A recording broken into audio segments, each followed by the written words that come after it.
Hi everyone, this is robin और एक बार फिर से हमारी इस सीरीज़ को कंटिन्यू करेंगे जहाँ पर इंग्लिश लैंग्वेज चैप्टर वाइज किरण पब्लिकेशन की अपनी इस previous year papers book solving sketching को हम स्टार्ट करेंगे पार्ट 3 के साथ। इसके अंदर हम डिस्कशन करेंगे अपने सेंटेंस इंप्रूवमेंट के क्वेश्चंस का। आपने लास्ट पार्ट में बोला था कि कुछ और questions low, number of questions को इंक्रीज़ करो, तो मैंने ट्राई किया है कि मैं यहाँ पर आपके और भी ज़्यादा क्वेश्चंस को कवर करूँगा।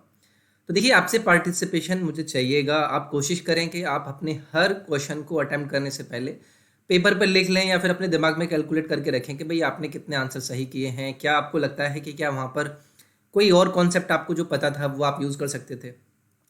तो इस तरीके की जो नॉलेज शेयरिंग डिस्कशंस होते हैं उसमें आपको भी फ़ायदा होगा। अगर और कोई आपकी किसी चीज़ को लेकर डिस्कस करना चाहेगा तो वो आपके साथ कमेंट सेक्शन में अपना डिस्कशन कर सकता है।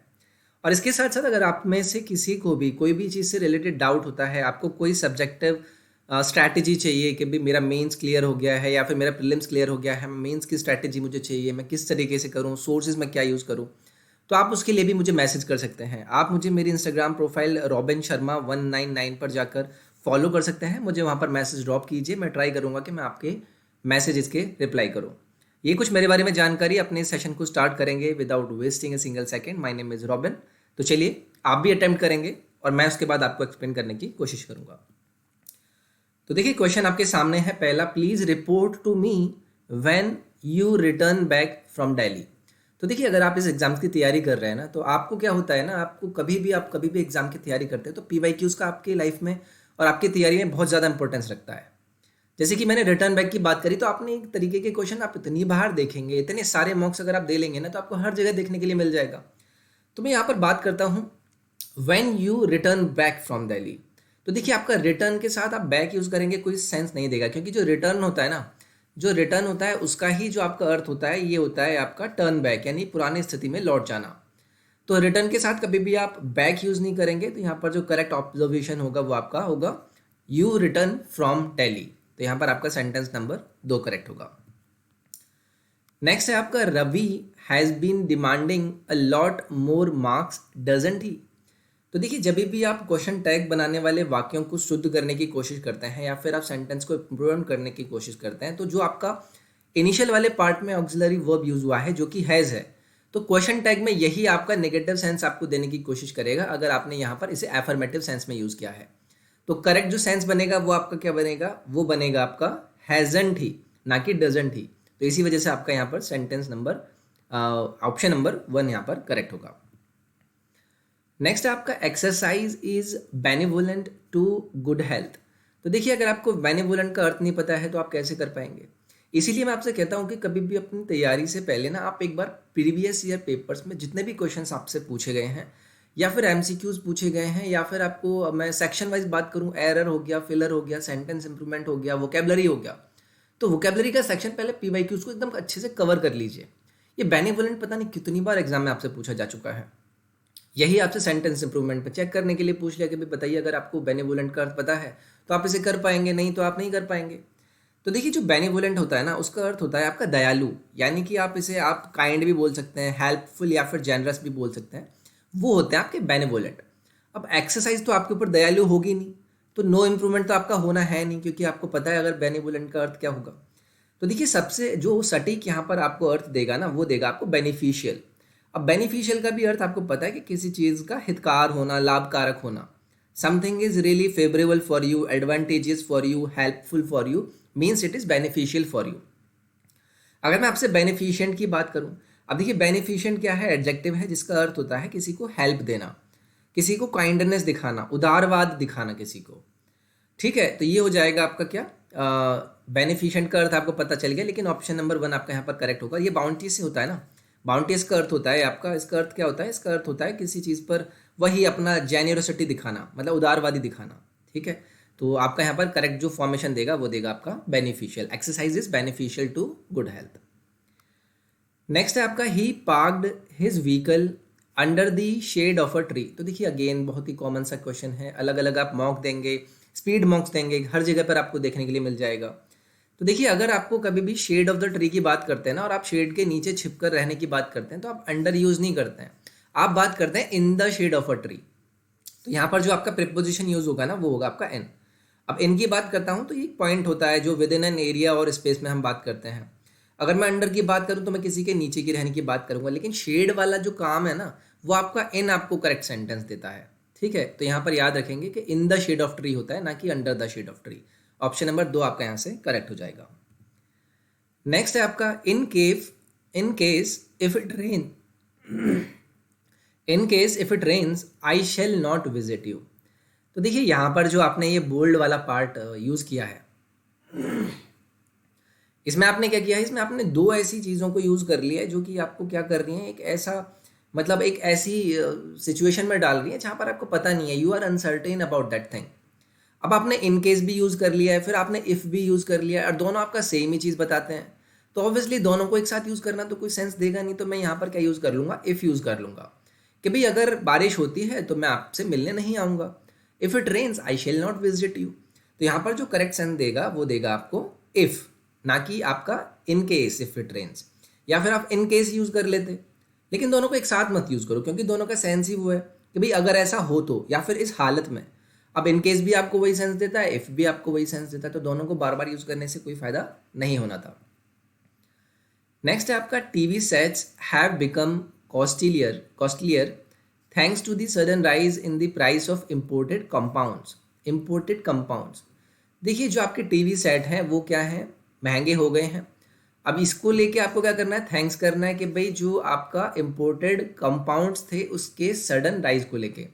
तो इम्पोर्टेड कंपाउंड्स यहाँ पर यूज़ करना चाहिए था, कंपोनेंट्स यूज़ करना चाहिए था, थिंग्स या ट्यूब्स यूज़ करना चाहिए था। देखिए आपने एक पूरे सिनेरियो को इसमें लेने की कोशिश करी है। मैं अगर आपसे कंपोनेंट्स की बात करूँ तो कंपोनेंट्स आपको बताएगा किसी का आंशिक भाग दिखाना। मतलब एक कोई बहुत बड़ी चीज़ है, उसके जो पार्ट्स एंड पार्टिकल्स होते हैं उन्हें आप कंपोनेंट्स बोल देते हैं। कंपाउंड क्या होता है, इसमें आपकी काफ़ी सारी चीज़ों से मिलकर आपके कंपाउंड बनते हैं। लेकिन ऑब्वियसली मैंने टीवी सेट को ये दिखाया कि भाई वो कॉस्टलियर हो गए क्योंकि उसके कंपोनेंट्स महंगे हो गए होंगे, ना कि उसके कंपाउंड्स। तो यहाँ पर आपका ऑप्शन नंबर 2 करेक्ट होगा, ना कि कंपाउंड्स यहाँ पर करेक्ट होगा। नेक्स्ट है आपका because the enemy had a reputation for engaging in sneak attacks we were frequently on the alert. तो देखिए फ्रीक्वेंटली की बात करूँ ना, फ्रीक्वेंटली का अर्थ होता है ऑफन, अक्सर। ठीक है, लेकिन अगर मैं आपसे बात करूं यहाँ पर कॉन्स्टेंटली, तो कॉन्स्टेंटली का अर्थ आपका अर्थ क्या होता है, कॉन्स्टेंटली आपसे बोलता है ऑल द टाइम, हमेशा, लगातार। तो आप यही तो बताने की कोशिश कर रहे हैं कि भाई जो आपका एनीमे है उसके कारण उनकी एप्यूटेशन इस तरीके की थी कि वो क्या है, आपके ऊपर क्या कर सकते हैं, अटैक कर सकते हैं, और आप हमेशा लगातार अलर्ट पे रहते थे। तो you were constantly on alert.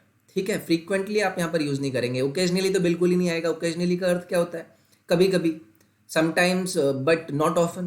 तो ये होता है आपका ओकेजनली का अर्थ। तो यहाँ पर ये नहीं होगा। अब देखिए आप पूछेंगे कि भाई ये स्नीक अटैक जो मैंने यहाँ पर किया है, वर्ड यूज स्नीक, इस स्नीक का अर्थ क्या होता है, तो इस स्नीक का अर्थ होता है चोरी, छिपे आना। ठीक है, तो यहाँ पर आपका करेक्ट क्या हो जाएगा, constantly on the alert. Next है आपका the train is running late time. Sentence को समझिए, उसका सेंस समझिए, उसके बाद ऑप्शन देखिए कि भाई आप कौन सा ऑप्शन यूज़ कर सकते हैं। मैं आपसे बात करता हूँ the train is running behind time, behind time. या फिर मैं आपसे कहूँ the train is running ahead of time.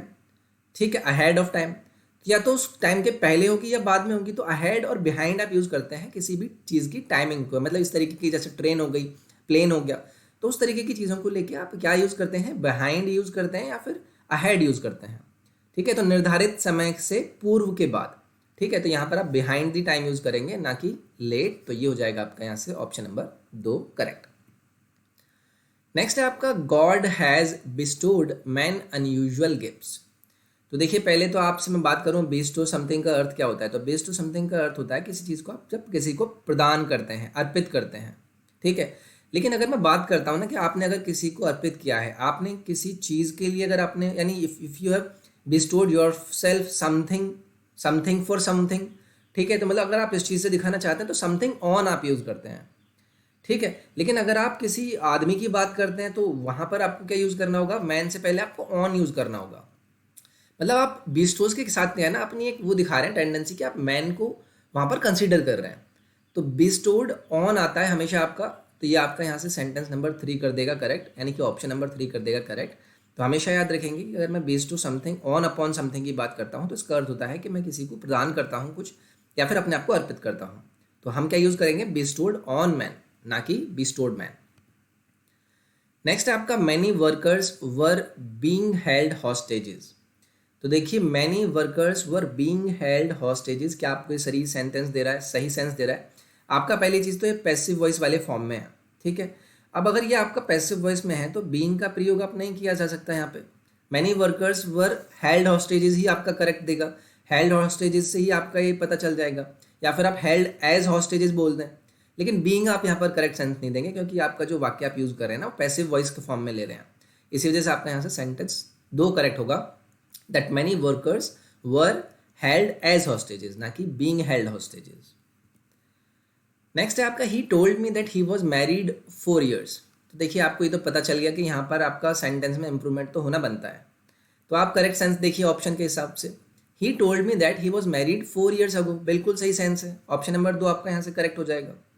इसमें तो ज़्यादा दिमाग लगाने की ज़रूरत ही नहीं थी कि भाई 4 साल पहले उसने मुझे बताया था कि वो उसकी शादी हो गई थी, मतलब उसने बताया था कि उसकी शादी 4 साल पहले हो गई थी। Chennai is by the way cosmopolitan city. By the way, देखिए बाय द वे का अर्थ क्या होता है। बाय द वे आपका एक ऐसा इडियम होता है जिसमें आप वैसे या फिर बहरहाल किसी चीज़ को बताते हैं। लेकिन हम जो यहाँ पर सेंस दे रहे हैं ना, चेन्नई इज़ क्या, Chennai is by and large हम यूज़ करेंगे। आपने इडियम पढ़ा होगा by and large. By and large का अर्थ क्या होता है, it is something in general, mainly, या फिर टू अ लार्ज एक्सटेंट, सामान्यतः आप हिंदी में बोल सकते हैं। तो चेन्नई क्या है, सामान्यतः एक कॉस्मोपॉलिटन सिटी है। ये आप यहाँ से सेंस निकालने की कोशिश कर रहे थे। तो बाई एंड लार्ज आपका यहाँ पर करेक्ट यूजेज होगा। For me money is only the means to an end. मेरे लिए जो मनी है वो क्या है, सिर्फ एक अंत का रीज़न है। मतलब इस तरीके से आप इस सेंटेंस का सेंस समझ सकते हैं। अब देखिए अगर आपको यहाँ पर यूजेस समझना है तो मैं यहाँ पर अब बात करूँगा ना कि यार ओनली द मीन्स मैंने यहाँ पर यूज़ किया, और अगर मैं आपसे ओनली अ मीन्स की बात करता हूँ तो ये होता है आपका करेक्ट यूजेज, ठीक है। जिसमें अगर मैं ओनली की बात करूँ आपको सिर्फ का अर्थ देगा। अब अगर जैसे कि मैंने आपसे बात करी कि भाई for me money is only a means, या आपका एक फ्रेज इस तरीके से यूज होता है जहां पर आप ये बताने की कोशिश करते हैं कि यार मैं एक ही चीज़ की बात कर रहा हूँ, ठीक है। ओनली द मीन्स आपका कोई होता ही नहीं है। सो इट लाइक मैं से आपसे कहूँ कि it was only a matter of time, only a matter of time, मतलब मैं वहाँ पर ये दिखाने की कोशिश कर रहा हूँ कि बस वही था, मतलब वो बस मेरे लिए इतनी सिग्निफिकेंस रखता था। तो यहाँ पर ओनली अ मीन्स आपका करेक्ट यूजेज होगा, ना कि ओनली द मीन्स, ठीक है। तो ऑप्शन नंबर 3 आपका यहाँ से करेक्ट हो जाएगा। The bullet struck a wall and was diverted from its course. देखिए डाइवर्टेड का अर्थ क्या होता है, दूसरे मार्ग पर किसी का आ जाना, यानी कि मेड समथिंग या फिर समवन चेंज डायरेक्शन। तो डाइवर्ट क्या, आप बुलेट को इस तरीके से डाइवर्ट करते हैं क्या कि भाई वो आप दूसरे मार्ग पर भेज दें उसको। जो बुलेट की अगर आपने डायरेक्शन दिखा रहे हैं ना तो आप उसको डिफ्लेक्शन के रूप में दिखा सकते हैं कि भाई वो भटक गई अपने मार्ग से। डिफ्लेक्टेड मतलब मुड़ गई, टेढ़ी राह पर चली गई। तो यहाँ पर डिफ्लेक्शन करेक्ट यूजर देगा, ना कि डाइवर्टेड। तो ये आपका थर्ड ऑप्शन हो जाएगा correct. You should not boasting of your achievements. तो बोस्टिंग ऑफ यूज करेंगे या फिर बोस्ट ऑफ यूज करेंगे, तो देखिए बोस्ट ऑफ आपका करेक्ट यूजेज होता है, ये भी आपका थर्ड ऑप्शन करेक्ट हो जाएगा। मैं अगर आपसे बोस्ट ऑफ की बात करता हूँ ना, अगर आप बोस्ट अबाउट समथिंग करते हैं तो आप ये बोलते हैं कि भाई आप अपने आप की थोड़ी सराहना कर रहे हैं, मतलब इस तरीके से आप बोल सकते हैं, अपने आप को प्रेज कर रहे हैं। जैसे एग्जाम्पल के तौर पे मैं आपसे कहूँ कि भाई she is always boasting about her children, अपने बच्चों की ही वो हमेशा वो करती रहती है, पढ़ाई मारती रहती है। या फिर मैं ये बोलूँ कि he openly boasted of his skills, मतलब अपनी जो स्किल्स हैं उनको ही लेकर पढ़ाई मारता रहता है। तो यहाँ पर बोस्ट ऑफ करेंगे, ना कि बूस्टिंग ऑफ, ठीक है। तो ये करेक्ट आंसर आपका यहाँ पर क्या हो जाएगा, ऑप्शन नंबर 3 हो जाएगा।